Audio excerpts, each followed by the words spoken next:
मित्रांनो सप्रेम नमस्कार. मी आहे विनोद कुमार माने. विनोद कुमार माने माने गुरुजी या माझ्या एज्युकेशनल मोटिवेशनल चॅनलमध्ये आपण सर्वांचं मी पुनश्च एकदा सहर्ष स्वागत करत आहे. मित्रांनो, आज आपण एका वेगळ्या विषयावर चर्चा करणार आहोत. आपण जर पाहिलं तर आपली मुलं ही अभ्यास करायला खूप कंटाळा करतात. ती अभ्यास करत नाही. मग त्यांना निश्चितपणे आपल्याला अभ्यास करून किंवा अभ्यासाची सवय त्याला लावायची असेल तर आपल्याला कोणकोणत्या गोष्टी करता येतील आणि त्या का आवश्यक आहेत, तर हे आज मी तुम्हाला या व्हिडिओच्या माध्यमातून सांगणार आहे. मित्रांनो, आपण जर माझ्या चॅनलवरती नवीन असाल तर नक्कीच माझ्या चॅनलला सबस्क्राईब करा आणि हा व्हिडिओ जर तुम्हाला आवडला, हा व्हिडिओ नक्कीच तुम्ही शेवटपर्यंत पहा आणि हा व्हिडिओ जर तुम्हाला आवडला तर नक्कीच एक दुसऱ्यांना शेअर करायलाही विसरू नका. तर मित्रांनो, आज आपण जर पाहिलं तर मुलंही अभ्यास करायला खूप कंटाळा करतात, अभ्यास करत नाही. मग त्यांना ही अभ्यासाची सवय किंवा वाचनाची सवय आपल्याला हळूहळू कशा पद्धतीनं त्यांच्यामध्ये लावता येईल, तर यावर आज मी तुम्हाला सांगणार आहे. तर मित्रांनो, हे जर आपल्याला करून घ्यायचं असेल तर मुलांना रोजचा होमवर्क करण्याची सवय आपल्याला लावून घेता आली पाहिजे. आता बरेच पालक या ठिकाणी तक्रार करतात की माझा मुलगा हुशार आहे पण त्याला परीक्षेत आठवत नाही, तो लिहिण्याचा कंटाळा करतो. तर काही पालक अशी तक्रार करतात की माझ्या मुलाला अभ्यासाला बसायची सवय नाही, त्याला अभ्यासाला बसायचं नसतं, तो नेहमी कंटाळा करत असतो. आता ही सवय त्याला लावायची असेल किंवा मुलाची स्मरणशक्ती जी आहे ती वाढवायची असेल तर यासाठी एक सर्वोत्तम उपाय म्हणजे मुलांना रोजचा होमवर्क रोज करायची सवय त्यांच्यामध्ये लावणं अत्यंत आवश्यक आहे. मित्रांनो, आता ही जी सवय आपण त्यांना लावू, तर ही सवय लावण्याचा सर्वोत्तम हेतू कोणता आहे, तर तो हेतू असा आहे की आपली स्मरणशक्ती ही 24ही तास खूप चांगली असते, पण त्यानंतर आपण हळूहळू त्यातला बराचसा भाग जो आहे ना तो विसरत जातो.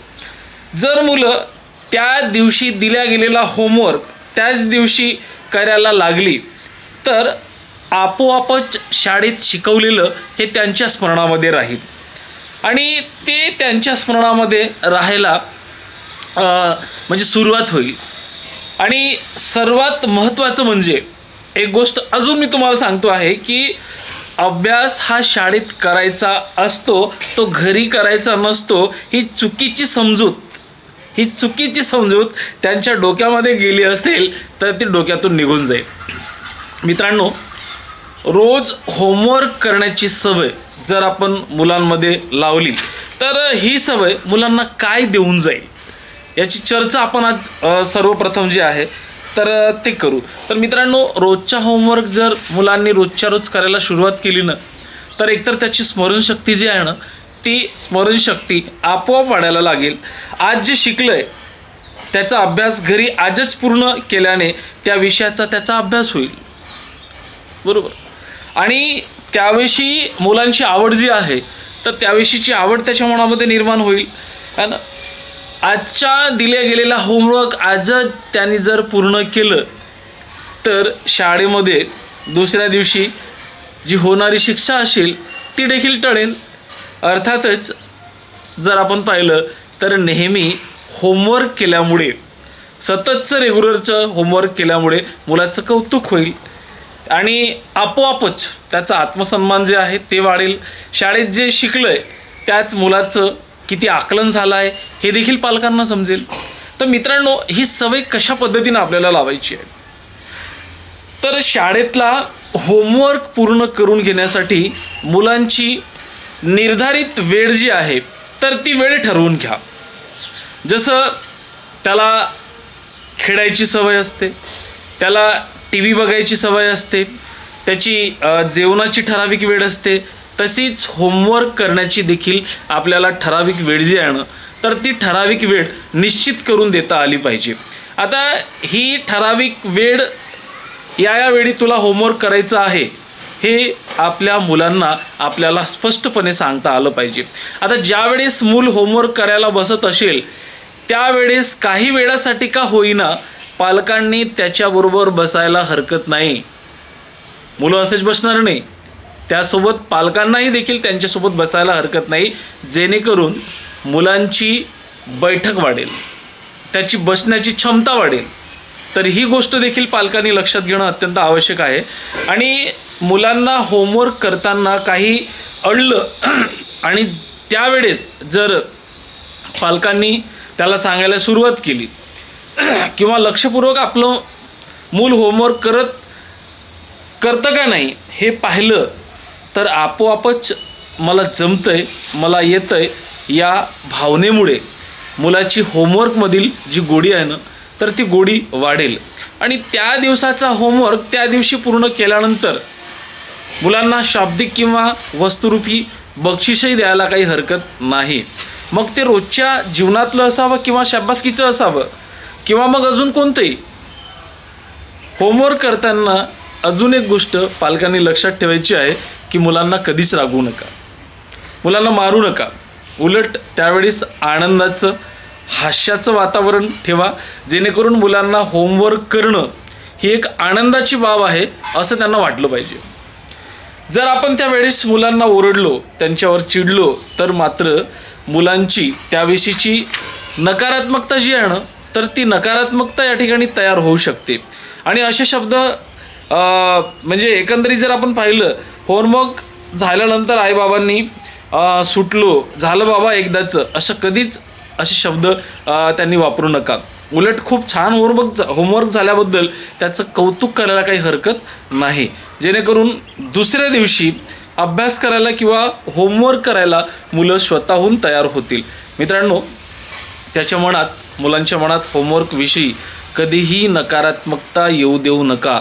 शाळेमध्ये किती होमवर्क दिला जातो, मुलांना किती होमवर्क करावा लागतो, अशा नकारात्मक गोष्टी मुलांसमोर कधीही बोलू नका. आणि आमचा मुलगा होमवर्क करतो त्यामुळे तो अभ्यासामध्ये नेहमी पुढे असतो हे सर्वांसमोर सांगायला कधीच विसरू नका. ठीक आहे.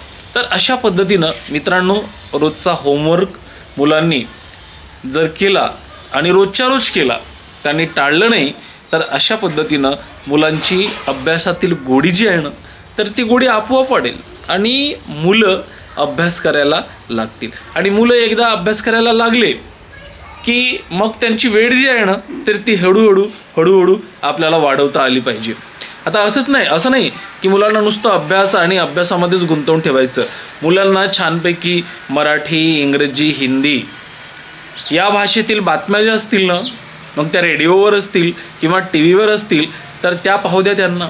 एखादं चांगली मोटिवेशनल सिरियल असेल, एखादी मालिका असेल ती त्यांना बघू द्या. त्यांना मित्रासोबत थोडंसं खेळायला जाऊ द्या, फिरायला जाऊ द्या, आउटडोअर खेळू द्या त्यांना. कारण आजकाल मुलं सगळे संगणकावरती, लॅपटॉपवरती, टी व्ही म्हणजे मोबाईलवरती सगळं म्हणजे इंडोअर गेम खेळतात. त्यांना सवय लागली पाहिजे. तर अशा पद्धतीनं छोट्या छोट्या गोष्टीच्या माध्यमातून, कारण आज मुलांना संस्कारी बनवणं, सुसंस्कारी बनवणं, त्यांना घडवणं हे आता हळूहळू कठीण होत चाललेलं आहे. आणि म्हणून आपल्याला ह्या छोट्या छोट्या गोष्टीच्या माध्यमातून मुलांना त्यांची अभ्यासामध्ये कशी गोडी निर्माण होईल तर ही बाब लक्षात घेणं अत्यंत आवश्यक आहे. मित्रांनो, माझा व्हिडिओ जर तुम्हाला आवडला असेल ना तर नक्कीच पुढं फॉरवर्ड करा. आणि जर तुम्ही माझ्या चॅनलवरती नवीन असाल तर नक्कीच माझ्या चॅनलला सबस्क्राईब करायला विसरू नका. तोपर्यंत जय हिंद, जय भारत, जय बुद्ध, जय भारत, जय भीम, नमो बुद्धाय.